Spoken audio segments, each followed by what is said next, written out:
Hey everybody, welcome back to Everyday Money. I'm Mike, and there has been some big news overnight about the status of the second stimulus bill that everyone has been waiting for and has been being negotiated since the first stimulus bill, the CARES Act. It was like a $2.2 trillion stimulus bill was approved back in, I think it was March. And at that time, we had gotten $1,200 stimulus checks plus $500 for dependents, as well as $600 unemployment incentive on top of the state unemployment. Paycheck protection program was put into effect to try to keep employers afloat and keep people being paid, etc., etc. Most of those benefits had run out at this point, or people had exhausted their stimulus checks or their unemployment up to this point. And so there's been some very contentious negotiations, as most people are probably familiar with, between the White House, Senate, and the House of Representatives. They have finally been able to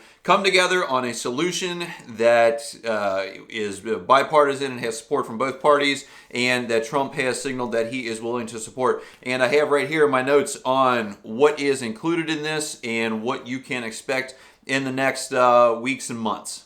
So the overall cost of this package is about $900 billion, and it is the first major piece of stimulus legislation since the CARES Act. There have been a couple little minor things here and there. Trump did some executive orders on extending unemployment insurance for a short period of time. But this is the next big one. And what I'm sure most people are probably interested in most is stimulus checks. And there was some debate over whether to include or not include those because of the price of stimulus checks to the government, and the fact that some folks do not really need stimulus checks and others need them quite a bit. But at the end of the day, they said it would be good for the economy to inject billions of dollars into it. So stimulus checks are the first on my list here. $600 for each adult in a family, plus $600 for each child. So a typical family of four, we get $1,200, a family of five, $3,000, etc. There are some income limitations to this. If you are a single person, after $75,000 of adjusted gross income, the benefit reduces up until you make $99,000, in which case it disappears altogether. If married filed jointly, it's just double that. $150,000 is when it starts to phase out, and above $198,000 you would receive nothing. Again, that's about half, as far as individuals go, of what we had received in the CARES Act stimulus money as far as stimulus checks are concerned.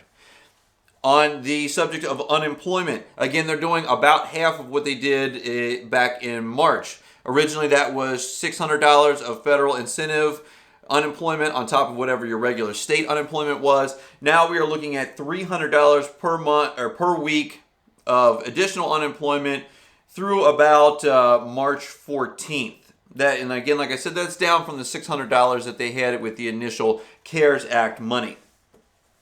Businesses are going to be helped out with an additional paycheck protection plan. They're allocating about $284 billion for forgivable paycheck protection loans. They're also making this available to nonprofits, religious institutions, things of that nature this time versus the first time when they did it. On renting, the eviction moratorium will be extended until at least January 31st, in which case the Biden administration can do whatever they want with that. And there will also be an additional $25 billion in assistance to renters. However, that's not exactly clear how that's going to be distributed or by what means. It's not clear. In this bill, there is a vaccine related funds, which, of course, there would be. $20 billion for vaccine purchasing, $8 billion for distribution, and another $20 billion for testing nationwide. Next page. As far as schools, they allocated $82 billion for heating, ventilation, and air conditioning modifications to allow schools to resume and reduce the risk of COVID-19 spreading through schools and their HVAC systems. In addition to this, if you get looking at the bill, there are myriad of other items that are touched upon for money for various things and industries. And the airline industry is going to get a bunch of money to try to keep people working. Transportation in general is going to get a lot of money to keep people working. But those are the high points of who is getting the money, especially the stimulus checks. I think that's a big on everyone's radar, and the paycheck protection and the enhanced unemployment from the federal level. So those are all the things that were left in, and here's what was left out. And it was the two biggest sticking points for Republicans and Democrats to get this through Congress and onto the president's desk. What they left out was aid to state and local governments. This was a big-time push from the Democrats to try to shore up the finances of the states and the counties and municipalities in there that may be having budget shortfalls for whatever reason. And then liability protections for businesses and entities was a big push from the Republican side so that people couldn't or had a reduced ability to sue companies and entities for coronavirus-related infections. And that was a big push from the Republicans. Democrats weren't having it, so they were able to shelve both of these ideas for now and just get out some financial stimulus to individuals and companies to try to keep people afloat through the holidays and potentially until the vaccine is more widely distributed and we can get back to some reasonable amount of normal. Also, there was no hazardous pay for essential employees, and no one has really spelled out exactly what essential employees would be, if it is just hospital workers, first responders, or if that would include all of like the grocery store workers. And it would be hard, I think, to define exactly what the essential employees were during this crisis. So there was no hazard pay for essential employees, although I'd never heard of that being a big sticking point for this bill anyhow. So what is the timeline for this?